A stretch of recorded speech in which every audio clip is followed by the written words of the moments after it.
Assalamualaikum warahmatullahi wabarakatuh. Alhamdulillah saya pada sore hari ini kedatangan pemuda peduli. Keren ini. Beliau namanya Mas Wisnu.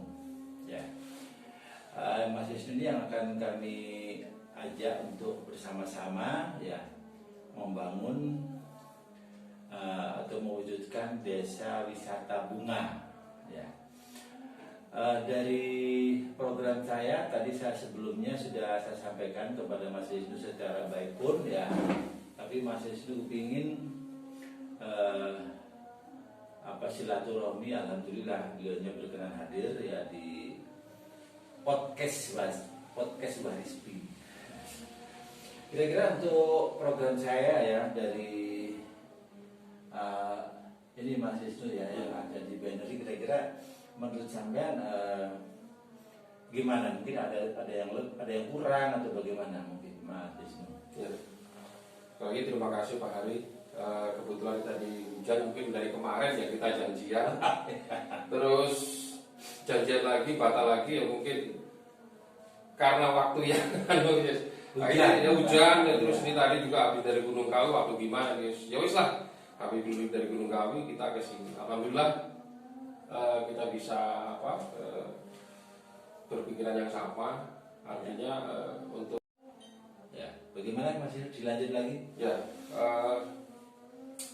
memang di era digital semacam ini di desa, di wilayah yang ada di perbatasan memang harus dituntut ikut bagaimana menciptakan program-program pedesaan, bagaimana menciptakan kegiatan-kegiatan yang ada di lingkungan daerah pedesaan itu lebih mandiri. Dalam artian apalagi di era digitalisasi semacam ini kan harus dituntut kita memiliki kemandirian dan mengikuti secara perkembangan teknologi. Ya salah satu seperti ini ya, kita informasi satu pintu bisa, ataupun informatif secara online bisa. Kita membutuhkan secara kegiatan bersama melalui aplikasi juga bisa, kan banyak yang harus diakses itu loh.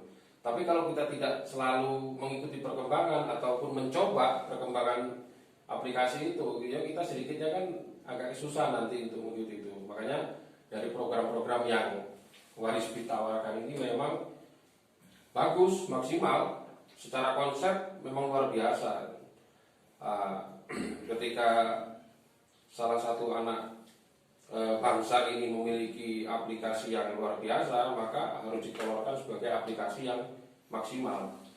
Bagaimana desa memiliki pemuda tangguh, bagaimana di desa ini memiliki pendapatan yang lebih maksimal melalui program-program kepemudaan. Ini harapannya Mas Wisnu ya sebagai pemuda, kira-kira gimana ya?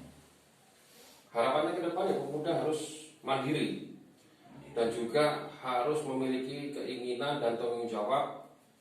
Bagaimana kita tidak bisa mandiri secara pribadi, bagaimana kita tidak sukses secara pribadi, tapi lingkungan yang ada di kiri kanan kita minimal mempunyai dampak dari apa yang bisa kita lakukan. Oh iya, itu keren sekali berarti ya. Berarti kan itu bentuk kita sebagai seorang insan yang punya arti bagi insan yang lain. Iya, kalau kita punya kepedulian, insya Allah ke depan kita akan terlatih kepedulian itu.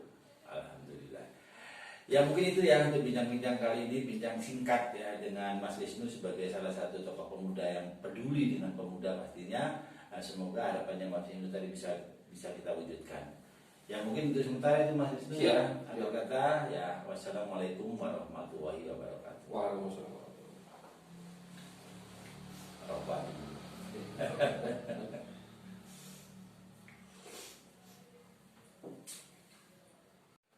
Oke, dilanjut. Ya,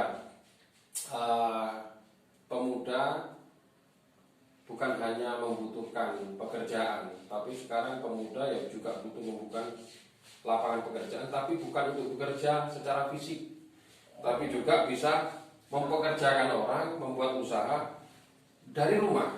Caranya itu tadi kita memiliki aplikasi satu RT, itu juga satu RT tetangga, terus RW yang lain bisa mengakses minimal pemuda ada yang peduli, ada yang tangguh untuk melaksanakan informasi itu.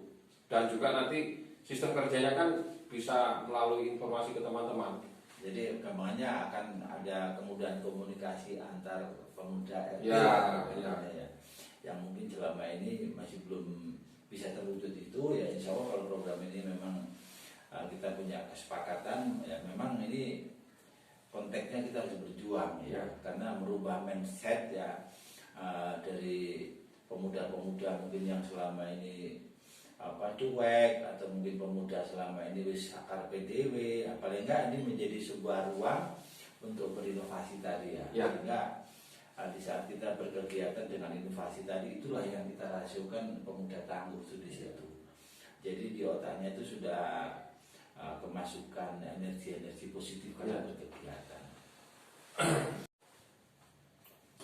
Ya kalau menurut saya berarti bisa tersolusikan ya terkait dengan soal.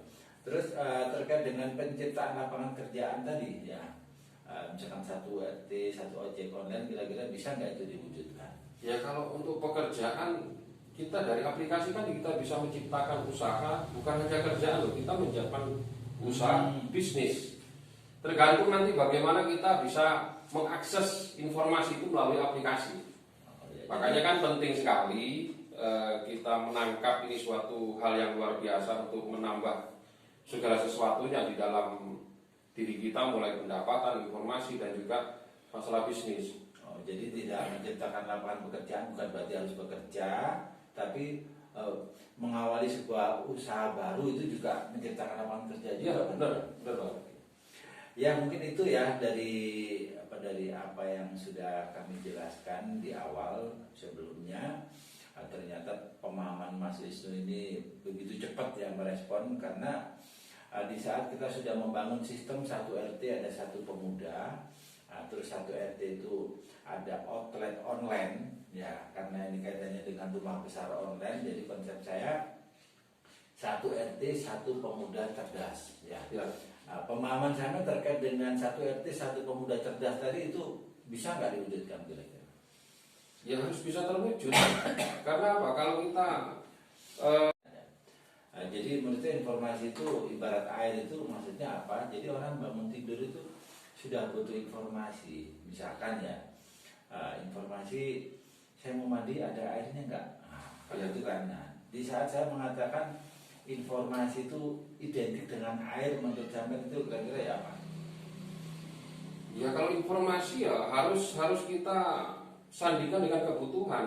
Kalau kita bangun tidur, kita harus bersiap-siap apa yang harus kita laksanakan, harus kita kerjakan, karena jam sekian harus kita beraktivitas. Sama, sekarang bukan lagi orang mandi, begitu orang bangun tidur pasti yang dipegang HP itu. Informasi itu ada apa sih? Mulai dari aplikasi banyak itu, kita bekerja di situ juga. Karena apa? Di tahun kemudian ataupun setiap waktu kita dituntut untuk bekerja secara maksimal melalui aplikasi juga informasi juga informasi itu. Makanya saya kan memang ingin ya bagaimana dengan informasi itu sejahtera ya. Salah satunya yaitu dari program ini ya, bagaimana nanti yang selama ini terkadang-kadang orang tuh mau usaha itu takut ya karena rumahnya terpencil ya. Nah ini dengan adanya program ini kira-kira bisa tersolusikan apa enggak kira-kira? Sangat bisa bahkan ketika masyarakat yang selama ini hanya melihat dari televisi, hanya mendengar dari harapan ke depan, menurut Pak Wisnu, apakah optimalisasi teknologi ini apa menjadi penting atau gimana? Ya sambil ngopi dulu ya. Disuruh dulu ya, putar dari hujan-hujan. Terus bagi waktu akhirnya berangkat sini juga ya, alhamdulillah.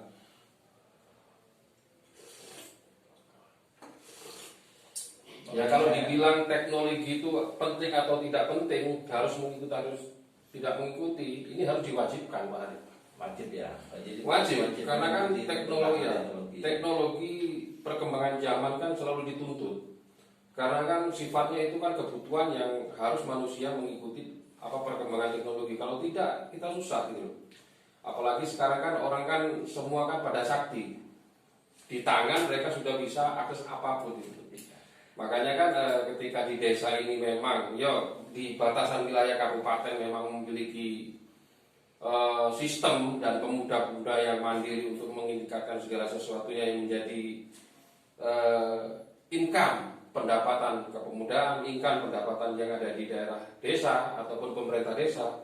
Ini sebagai apa? Program besarnya pemerintah justru membantu membangun programnya dari pemerintah desa juga gitu. Terus ini saya nanya lagi ya. Di saat saya katakan informasi itu ibarat air, ya